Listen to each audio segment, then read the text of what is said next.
Support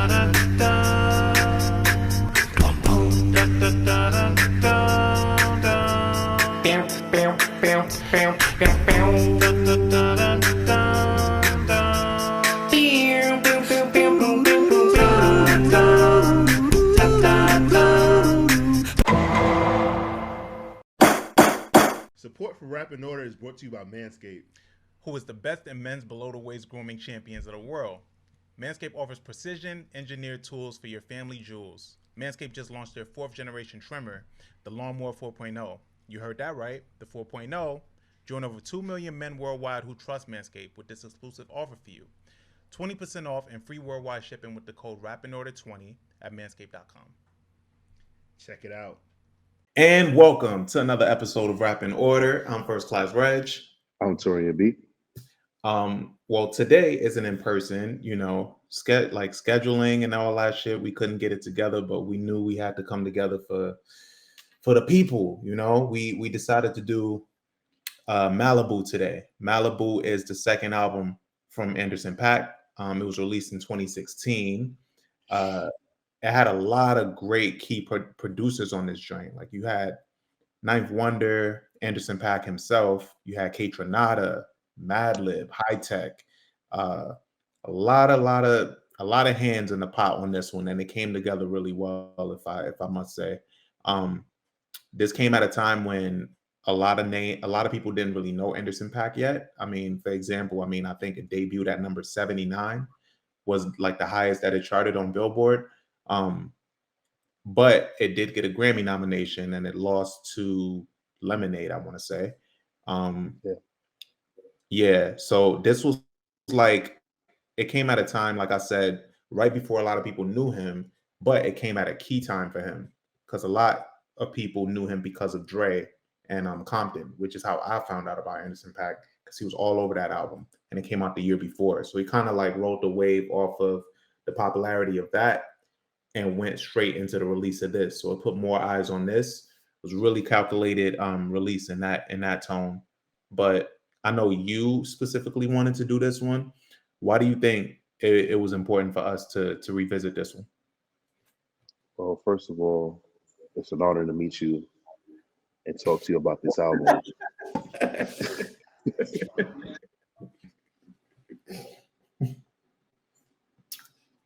Yeah, Taurian always says, he always talks this shit that I look like Anderson Paak, but whatever, I don't see it. It's just two light-skinned black people with a lot of teeth. That's all it is.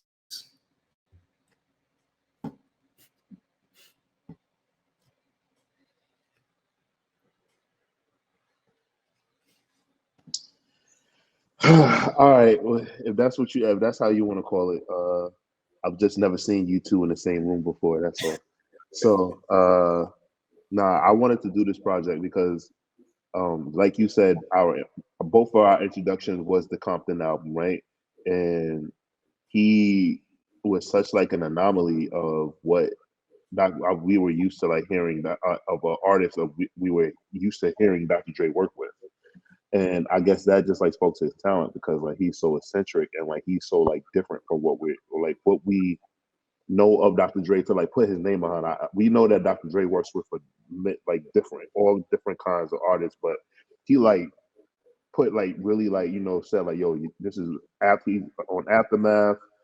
He was featured on how many songs on 6 songs on Compton. Animals was like the biggest song that Anderson was featured on that album, and that was supposed to be on Malibu actually, but he gave it to Dre. He gave it to Dre, or Dre kept it, however you want to call it. And I just wanted to listen to this to check this project out because I feel like this project was like his coming out party. Like obviously, this is the one that got him the Grammy nomination. This is the album that kind of like that was getting his placements on like commercials. So like it was just like a big deal. Like this was pretty much the album that put him on the map. So I wanted to revisit it because I just thought that it was it's a very interesting album. I feel like I have a lot of mixed feelings about this because I really, really love this album, but then I feel like he left a lot on the table with this album. And that's me not being sure if Anderson Paak is just one of those artists who like goes into the studio and kind of like just like does whatever feels at the moment, or is he like purposely trying to make it feel as organic as possible, like it's a jam session? Because we know that Anderson is like a musician's musician, where Yeah. like he kind of like it's kind of like on like some Ray Charles shit, where he's like, yo, give me a snare, give me some bass, hey, I need somebody to hum over here and do that. So Right. from this project is kind of like what I felt about it. And well, I'll say that part for the end of it. What I wanted this with that part, I gotta remember that. Is it in my notes? Yes, in my notes. So yes, I truly think that we are going to talk about this album and hopefully make the listeners feel like we are sharing something new with them to listen to in new ears. Right. Yeah, and like we always attempt to do. But you mentioned animals. I wanted to talk about that real quick. That was actually, I was watching like some interviews or whatever about the album. That was actually, he said, the first song that they recorded that that went, it was supposed to be on Compton, like you said. Well, no, it was on Compton, but that was the first song that they did. And he said how he really, going back to what you said about like how he kind of goes with the flow of tracks, and like how he kind of just fills up space, but you don't know if it's intentional. Like it's just funny because he kind of mentioned that in the interview. Like he talked about how he really liked that song because of how much space it gave him to just do what he wanted to do. Um, and he talked about how when he met Dre, how he was intimidated because he met Dre with DOC. Like he met them at the same time, and he was like, "Yo, I didn't know what to make of it." And one of the first songs they played for me was this song, and we kind of just went from there. So I just really thought that was so dope, because one of the things that he said also was that he was steering away from hip hop because a lot of people didn't really understand his sound. So when he was coming out and he was making beats and shit, they were like, "Oh, can you make a beat like Little John? Can you make a beat like this person, that person?" So he was like, "All right, fuck it. I'm gonna just go the opposite direction. I'm gonna do other shit and I'm gonna find my own sound." Because he grew up, I think, he grew up as a drummer in a church. Yeah, he did. So, Yeah. yeah. So like a lot of people thought that he would go the gospel route, like, and they were like, "Well, why didn't you go the gospel route?" And he kind of just found his own way. Like he just did what like spoke to him the most. And now he's kind of in this hip hop. He's in the hip hop world, obviously, but Anderson Paak has a really distinct sound that can't just be in the genre of hip hop. Like he's still his own entity. Nah, yeah, he's pretty much funk, jazz, hip hop, R&B, neo soul, rock and roll, and rap. He's like Boosie Collins in a sense. But Yeah, he is like Boosie Collins in a lot of ways. I think, and even speaking of Collins, how they linked up now, we got this Silk Sonic album coming out with him and Bruno Mars. I'm really interested to see how that sounds. Like we kind of have a hint of how it'll sound, but I don't know. I feel like Bruno Mars is gonna tap into his sound more than he's gonna tap into Bruno Mars sound on this album. So I'm really curious to see how that turns out. But as far as Malibu, Malibu's a really solid release, and I'm really, really happy that we were introduced to him the way that we were. Because I went into it after hearing Compton, not knowing much about this guy, but just knowing what he's capable of. And Dre don't just endorse a lot of niggas. Like he don't just do that all willy-nilly. So I knew this dude was something to check out. So when I went into Malibu and reading up on him and seeing that he's behind all this instrumentation and that his ear for music was so fucking refined, I knew that it would be what it was, but just not to the level of music that it was. Like it's so key. Like, and I thought that was really important. That was a big takeaway for me. And even in his career now. yeah, I think that the instrumentation on the album was really distinct, like you said. And I also think that the features that he had on the album were really, really dope. So, Mhm. Schoolboy Q, was on the album. He had Rhapsody on the album. Was really impressive to me to get like have Rhapsody on the album, and that was like the song that he chose to like really like do his thing. It's produced by Ninth Wonder. He has Rhapsody on the album, so like he's showing like his rapping chops, like that he can hold his own. But one of the best MCs, like period, that are out right now. And then him and Schoolboy Q's chemistry is like undeniable, and like that was like a really funky song, and I think that is pretty funny that it is a quote unquote groovy song. It's called I Am Wrong. So I just thought it sounds like really futuristic and kind of cool. But him just pretty much getting these people together, it seems like he just gets a collection of his friends, like, and they just come in and they talk about things and they do it. And like the fact that even though he's a producer, he's not one of those artists that won't let people produce him. I think it's dope as fuck too. Yeah.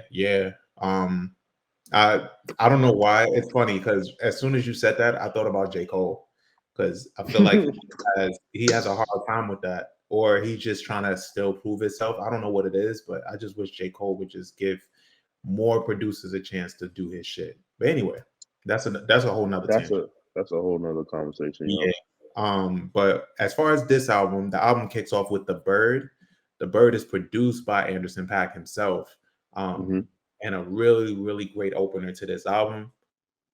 It sounds amazing. It's a really, really great opener. And he talks about some personal shit on this right off the bat. Right. So the funny thing is there's an old interview, if I'm not mistaken, where they asked him like why were all of his projects named after certain areas of California. And he said that he wanted to give a soundtrack of like each area because he has Venice as well, of where he's at. And I think like when I went to California and I like went to Malibu the one time that I went, and when I hear the song Bird, like the way it opens, I'm like, oh man, this actually feels like Malibu. This actually feels spot on. This feels right. Yeah. And so like, it was just really impressive to me that that he was able to like capture that and like do that and make it the opening track, because it is very Malibu-esque. Like I guess it's like if you've been to Malibu, like you kind of know what I mean, because like everything seems like really it seems like to me Malibu is like a piece of Hawaii and California.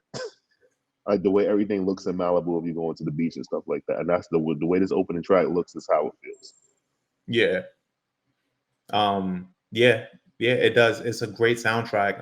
And I do like that he has this love for where he's from. Because it's displayed so beautifully on here. And like the good, the bad, everything about it. Which takes us into the next song. Heart Don't Stand a Chance. Heart Don't Stand a Chance was produced also. No, this one is produced by DJ Khalil. And is another really beautiful song. Like it's a great follow-up to The Bird. What's your thoughts on this one?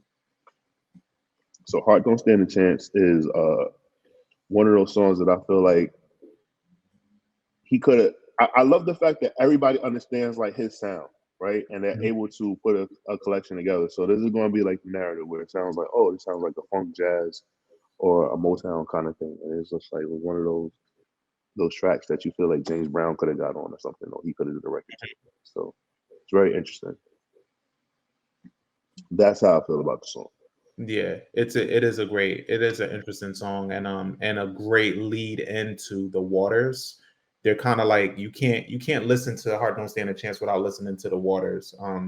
They kind of they actually flow into each other really well. Yeah. Like that's another thing. Like it seems like he just recorded the album and just didn't stop.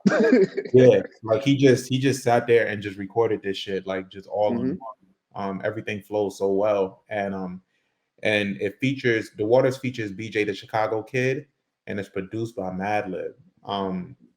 What a great song! Like it's just so. There's something so subtle and so big about this album that I really, really enjoy. Like it, like that's a really hard combo to come by. Like subtle and big, because you look at this album on the surface, and this is an artist that you're not that familiar with in 2016, right? But then you have the features that you have on it, and the quality of this music is just like you can't sleep on this shit.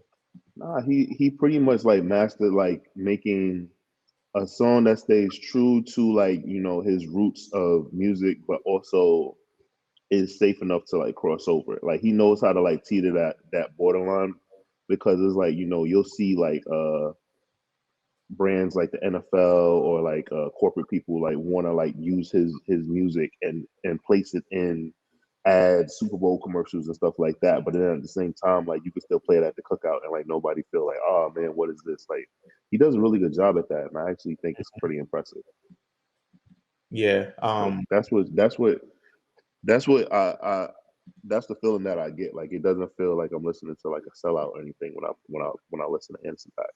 Yeah, and just the content of this song with them already talking about levels of fame and how it can be so difficult this early on, and you listening to this back then, and it's like, damn, like, but this guy isn't like really all the way on yet, and he already has these gripes. BJ the Chicago Kid, who is one of the most slept on singers in R&B still. I wonder what's the thing with him, yo. It got to be something wrong with him. you think it's him? Yeah, something ain't right. I don't Because know the what it reason is. why I think it, people keep working with him, so and he keeps like recording music and stuff, and he keeps getting looks. So it must be like maybe he got like an anger issue, maybe like I don't know, yo, but Yeah, I don't know. I it's really don't, weird. because he stay on a feature. Everybody knows BJ the Chicago Kid, even if they think they don't know him. Like he's always featured on some shit. Always. But that carries us into the season and / Carry Me, and it's produced by Callum Connor and Ninth Wonder. What's your thoughts on this one? Um, that Ninth Wonder is an extremely slept on producer, and I know that sounds weird being said, but it's very true to me because that Ninth Wonder is a great producer, right? And like what he does, but you think more so like of like the prominent like rap lane when you think of Ninth Wonder. But Mhm. like this album is like a very like musical album. So and I know that Ninth Wonder comes from like the marching band background, Mhm. but it's like I guess I forgot. Like I had to like listen. I'm like, oh yeah, that makes sense. Like marching band background. Like Mhm. it just makes sense that he was able to, and I know like he's a co-producer on it, but like you could tell like every producer has like signature things that they do, and I just think like what Knife did, I was more so impressed by the production on the song than like what Anderson did. Yeah. And it's also to be noted, this was like the first single from this album Mm-hmm. that came out. But I think and yet to your point though, Ninth gets, it's not that he slept on. Like people know that he's dope. I think people just don't know how multifaceted he is. I think that's what it is. Because they was introduced to him. A lot of people was introduced to him through Threat from Hove from the Black Right. Album. Yeah. Right. Like that was like his big break. So they just look at him as like a rap producer when he can do so much other shit, and he's done so much other shit. And Right. his his And lineage runs way deeper than that. right, because all the hoopla that was going around him, like everybody fucked with him. Like Kanye was co-signing him. He was getting co-signs from everybody Hmm. always, and it's just like, yeah, you're right about that. Yeah, that's exactly what it is. Is that like he just had the rap producer persona, and mm, I guess he was able to shake that shit because what he did on this album, man, I was fucking like gladly impressed. So Yeah, same. This album then goes into Put Me Through. yes, Put Me Through is produced by Pac. mm-hmm. What's your It thoughts on that? definitely you could tell that damn, like, all right. So Anderson Paak, I could tell that he was probably listening to like a lot of like David Ruffin, a lot of Smokey Robinson, like a Hmm. lot of like Motown s, Barry Gordy, assembly line grand music when he was making these tracks, because it's like it has like that soulful feel, and it takes me back to a time period that was pretty not. See, people about to make jokes about me being old. No, my grandfather used to play these records when we go on road trips down south. And so it actually took me back to a really pleasant time of my life. So when I hear these songs, I'm actually like really excited because my grandfather loved like that Motown, Detroit sounding kind of music. So actually, it was pretty dope that he just did that, and the fact, like again, he's showing us like his versatility, like coming right off of a song that Knife Wonder produced for him. Then he gives you his song that he's producing, and it sounds immaculate, and there's no drop off, and there's nothing that like sounds like too clunky or anything like that. I just think that is dope. But what I will say that Anderson does that sometimes I'm not sure, like either he'll make a song and like he might not have a hook, and then like you just feel like there's mad instrumentation, or there's less instrumentation, and then like there's mad just like it feels like he's kind of like doing like the whole scatting thing with like with music. So it's like I kind of like noticed it, and I'm just like, damn, like I wonder if he run out of shit to say. It's funny because like we're both huge fans of James Brown, and James Brown does that a lot. James Brown will like give you a song where it's like 10 minutes where he's not really talking about anything really, like but it sounds good because he's just highlighting the instrumentation. Like yeah. Anderson Paak highlights the Free Nationals a lot. That's his band. So like they come in and they just do their thing. Like, I mean, and speaking of Free Nationals, I know for this song specifically, he talked about, because I watched their NPR, he talked about how the guitarist, it's about his runaround relationship with his ex-girlfriend and how painful that was for him. So that's what this song was actually about. Because he was like, yeah, so it's cool that like you're going through something and you're friends with an artist or a singer and they pull from your life and sing about it for you. That's like kind of fire.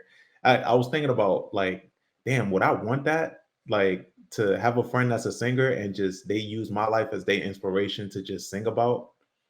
Kind of like, I mean, shit. Look at Confessions.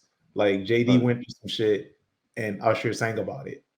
Like, I would have a diamond record. Yeah, it's crazy. Sing about me. Hell yeah. I got some stories. And come talk to your boy. Yeah, put my shit on the record. I don't care. Just give man. Hell yeah, man. That would be fire because then you wanna know why it's fire, especially if you ain't with the girl no more. You could really get your shit off and she won't even know it.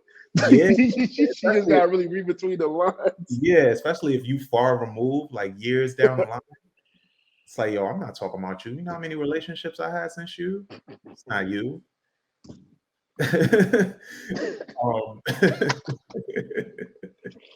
Get my shit off. Prove it. Right. But yeah, but anyway, so that's the tidbit that I had on that song. But the next song that we had on here was Am I Wrong? Am I Wrong features Schoolboy Q, and it's produced by, I don't want to say it wrong, but it's Pomo, Pomo. Yeah, probably right. So this was an interesting collab, and it's one that I kind of I'll be forgetting about, honestly. Yo, man, this shit makes me dance, bro. Like, Yeah. that song, like it I hate the fact that Schoolboy Q is so selfish with the releasing of his music, or like how much music he puts out. So going back to this song is like a joy for me with Schoolboy Q and Anderson, because Schoolboy has a good connection with Anderson and with BJ the Chicago Kid. I think, and I think that like he probably has like a bunch of songs recorded with them, but it's just like he just sits on that shit and we won't like hear about it. Yeah, I don't know what it is with Schoolboy Q, but I do wish he dropped more frequently. But every time he drops, especially on shit like this, like he has a pocket for shit like this. And I just read actually, Pomo collabed with Anderson Paak and Mac Miller for Dang. Like they produced that together, and that was like fire. That was the first song that Mac Miller had with Anderson Paak. I think that's like their only collaboration, if I'm not mistaken. that we heard publicly. I bet you they have a bunch of music, but we'll Yeah, just never hit a light of day because Anderson's not with that shit. yeah, because they had just built up their chemistry and really, I think Anderson Paak talked about that after he passed. He was like, "Yo, like, we had just found this collab type chemistry that we had because they had recently just met. They weren't friends for that long, but they were planning to build on that. So that was like another unfortunate thing. But yeah, man. Hey, Rez, you shave your balls? I do shave my balls. I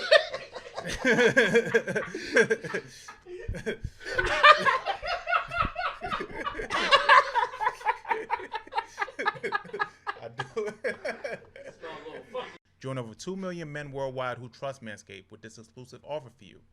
20% off and free worldwide shipping with the code RAPINORDER20 at manscaped.com.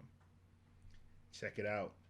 That sucks. That because I actually, it's funny. Like, you know, our last episode we did, you know, Mac Miller's Divine Feminine, and I really, you can hear like, yeah, like they kind of would have been like a match made in heaven as far as like doing a collab project with all that live instrumentation.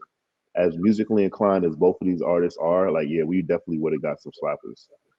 yeah, I mean, shit. Can you picture like Anderson Paak, Mac Miller, and Thundercat in a room, like just making an album together? It's fucking crazy. Like, give me that. I'll take that over this Silk Sonic shit that's about to drop. Even though I know that shit's gonna be God damn, Reg. I know it's gonna be great, but I can just hear this shit already in my head. Okay.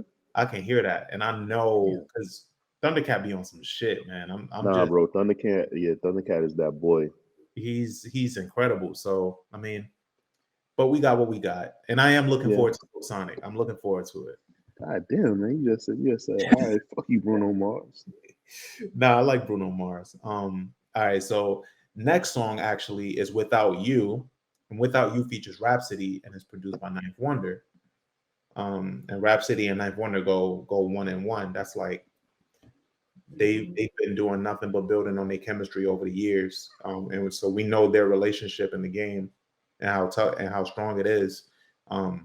So hearing them on this was a no-brainer. This was great. Yeah, like I said earlier, I'm glad that like on this song he chose to like show that he can also rap really well and put his bars on the table and do it with a person that like is deserving of that. Like, you know, Rhapsody, like she is one of like not the top female MCs, she's one of the top MCs in rap. And Anderson Paak definitely came to like, you know, hold his own with her, and I think that was impressive.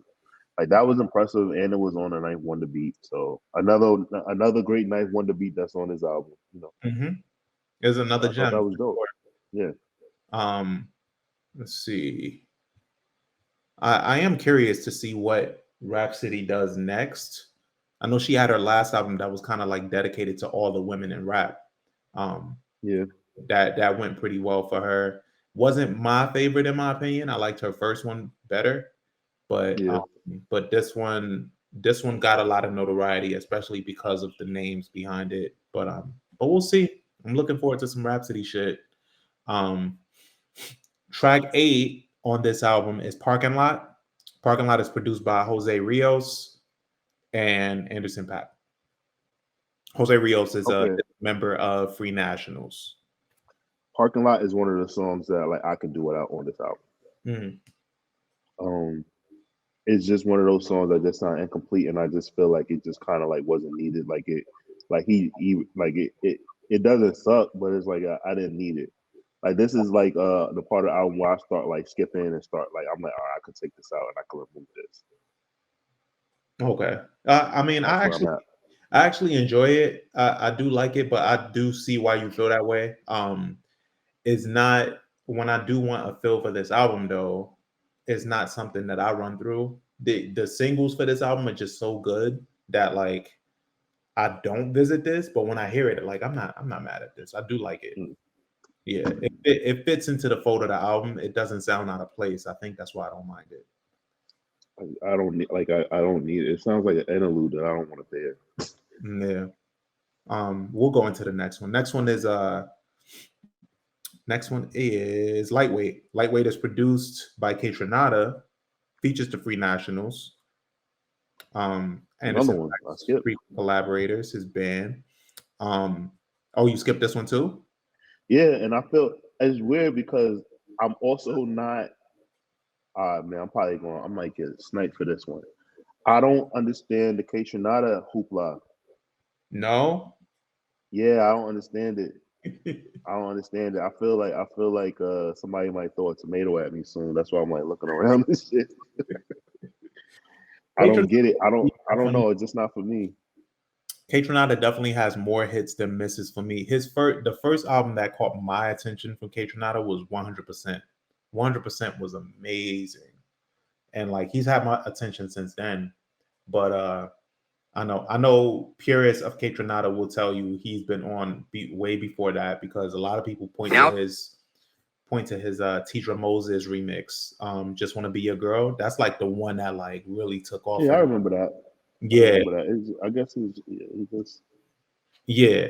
I feel like I don't know. I feel like what he tries to do is like I know this is gonna sound cliche because obviously people redo shit all the time, but I just don't feel like he's like that like awesome or anything like that. I don't know. I guess it's just not that big of a deal. Okay. All right. Yeah, we're gonna see what people say about this critique. I can't wait to hear what somebody says about that.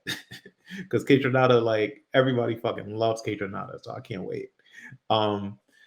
Roman here is the next track, and it features Sonye and The Game, and it's produced by Like. Game, say what people say what they want about Game, about how corny he can be. He's so extra on Instagram and on social media, and he doesn't have an original style. These are all things. I'm not making this shit up either. Like these are all things that people have said about Game, but nobody will tell you that Game can't rap, and there's a reason for that, because Game can really fucking rap. He can rap and he will give you bars. Yeah, he can rap, and he has really good chemistry with Anderson Paak. Every song they have together, they have a few now. Yeah. I also think one thing that Game is like, Game has no problem looking out for a new artist. Mm-hmm. And working with them. Like, and I think he doesn't. I think because of his persona, like he doesn't get a lot of recognition. Like him taking like Kendrick Lamar and the TDE guys on tour with him, like before they were like anybody and shit like that. Him working with Nip early on in the game. You know, him embracing so many West Coast artists and East Coast artists like early in the game and like doing songs with them. Like he's just down to work, and I think that's really dope. Mm-hmm. I think so too. I think I am interested to see if he sticks to his Game. Never really sticks to his word, but he said Born to Rap was his last album, and that was going to be it. But we'll see. You know what? I don't even think I've heard like. Well, I unfollow him on all social media, so maybe that's why he's not present. But yeah, I can't. Damn, nah, there's no way he's gonna stay retired. Born to Rap cannot be his last. Like that can't be his last. Yeah, that album cover, man. that It's album the live version of Drake's crazy. album cover. That album cover was nuts. Oh my god. But yeah, so this was another solid choice on here. Waterfall Interlude is the next song, and it's produced by Speaks for itself. Yeah, it's produced by Drumheads and Chris Dave. I like this, and I'm a big fan of interludes, especially when they're like 1 to 2 minutes, whatever. Huge fan of interludes. I think this fits right in the fold of that, R&B interlude specifically. This is a great pick for me. What you think? Nah, this is actually like one of the top R&B interludes. I put in the top 25 R&B interludes of all time. Mm-hmm. Wow. And yeah. Okay, I see why though. The music, like, it's like this has like this blaxploitation feel, and like in the back, and I know like that's my shit. Yeah, you're a fan of that. So I see why. This is a big one. Pause. Yeah. It's a good one. Yeah, so let me see here. Oh no, and then you got like some Isley Brothers type feel to it. It's like it's really all it has all the makings of just an undeniable song, undeniable interlude, I should say. That takes us into Your Pride. Your Pride is produced by DJ Khalil, who's also pretty slept on. He's been around for a while. I have a so it's that like doesn't Your Prime sound like it was supposed to be on To Pimp a Butterfly? Your Pride. You know what? Wait, let me just move that around a little bit. I could see that. I could see that.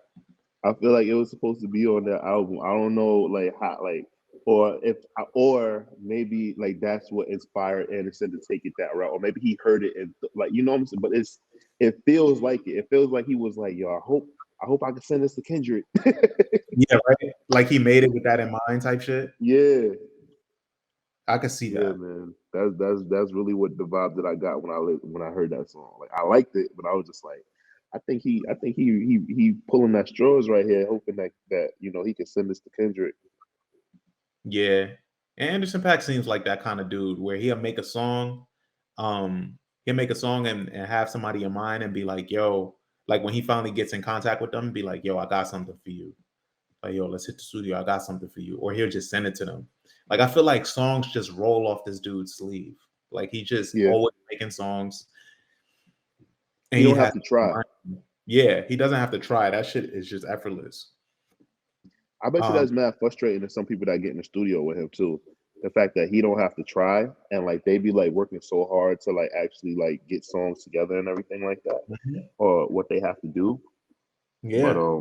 we about to get in my shit next, so I'm Oh yeah, excited. yeah, yeah. So the next one is Come Down. Come Down is produced by High Tech. It's my shit. This shit is hard. Yo, friends, I play that song at least 4 to 5 times a week. That song is getting played. And it was actually this song got a lot of buzz from this album. Yeah, The fourth single, and like I think it was featured in a Nike commercial. It got like a lot of, and when you get featured in a Nike commercial for your song, like you out of here because you about to get mad burn or after that. yeah, And I it's no agree. different with this one. Exactly what it is. And that's exactly Yeah, what yeah. hey Yo, for. that was all that was needed. Y'all niggas got me hot. Yeah, that shit is just it's infectious, man. It's infectious. I think this the song that made people really tune into Anderson Paak.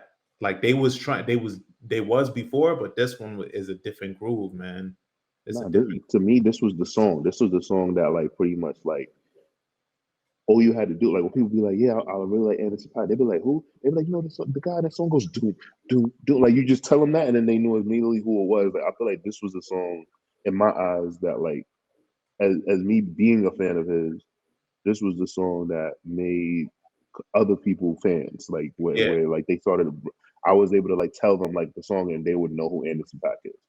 So I think that this was the one that did it for him. Like this was it.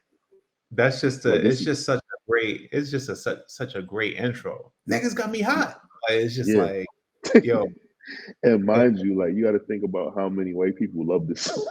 yeah, yeah. I know. Exactly what a nigga can't like. It's so everything is in this. It's a great song. And he got so many opportunities after this song.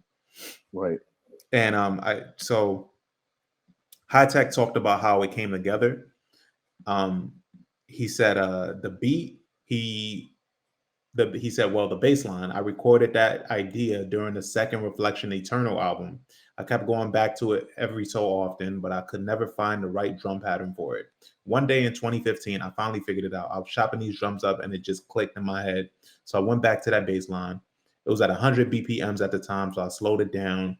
Anderson Paak joint is 98 BPM, so I didn't have to slow it down too much, but I slowed it down to add the drum kick. And he said Anderson Paak DM'd him and was like, yo, what's up? Wrapping up my album. I'm trying to get some stuff from you. And and he said he wanted something like Devil's Pie, which is the D'Angelo joint. What? Yeah. And then he was like, yo, he was like, God works in mysterious ways. I got it already, because he already kind of had this beat and he just kind of sent it to him. And Devil's Pie is produced by Primo. Yeah. But he specifically referenced that he wanted something like Devil's Pie and he sent it to him. Wow. Yeah. So like he was like, yo, I got this. And he just it's crazy because you like if you really think about it, the beginning of Devil's Pie, the first boom, boom, like he just sped it up. Oh yeah. shit. Yeah. That's fucking amazing. Okay. Fucking amazing. I got fucking chills reading that. But wow. But yeah, man, incredible song. It leads into Silicon Valley. Silicon Valley is produced by Dem Joints. Another great song for me. I got this on a playlist or two. It's a great song. How you feel about it?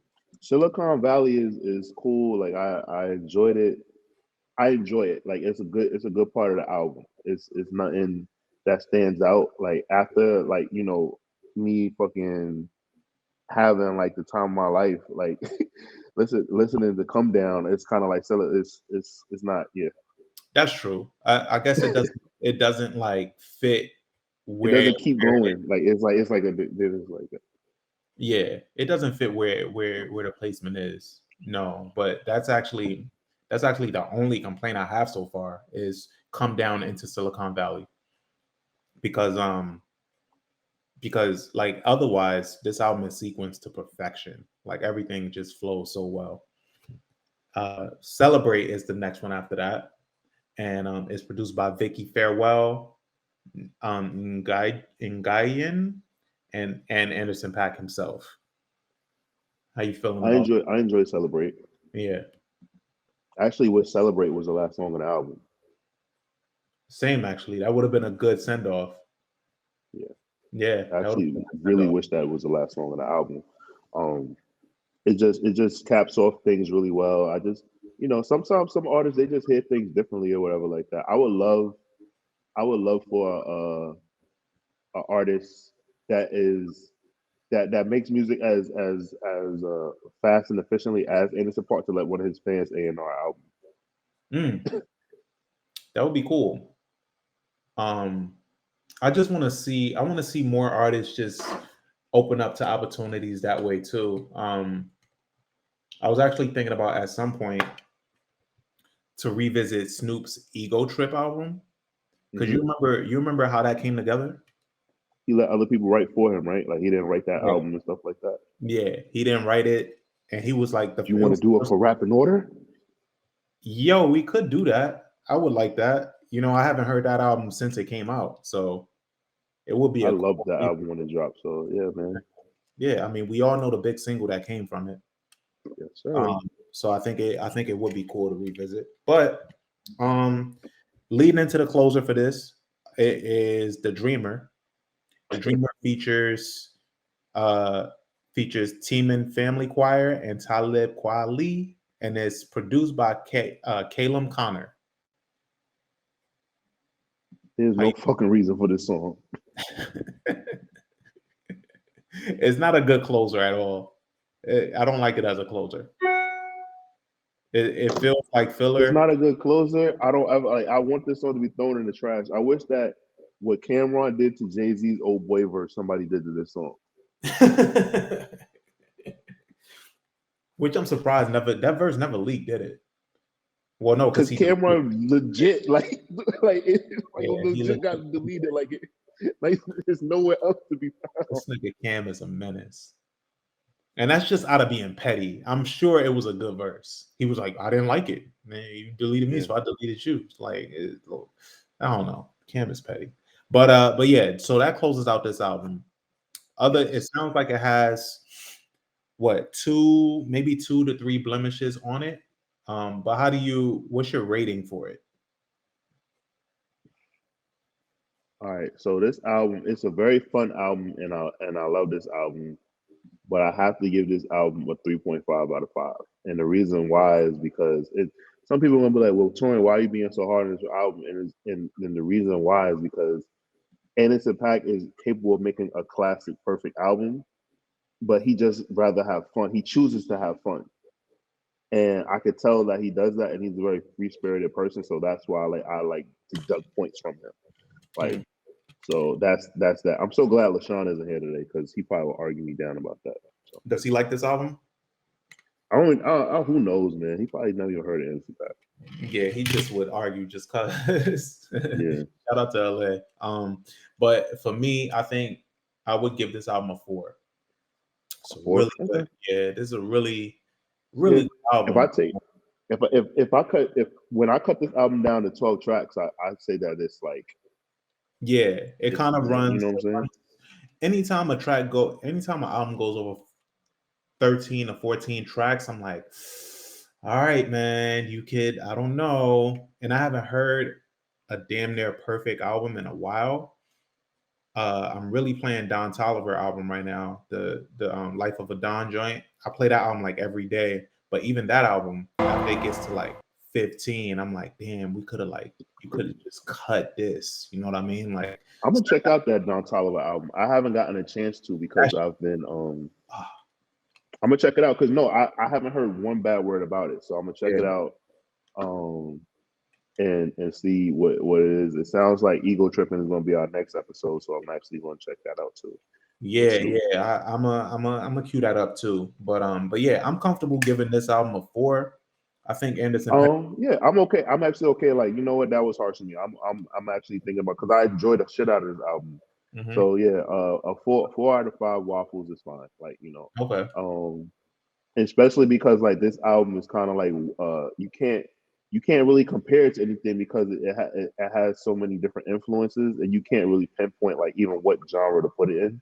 Yeah. And I think that also like gives it a boost for me because he was able to just draw from so many different places and make this project and like make it as enjoyable as it could be.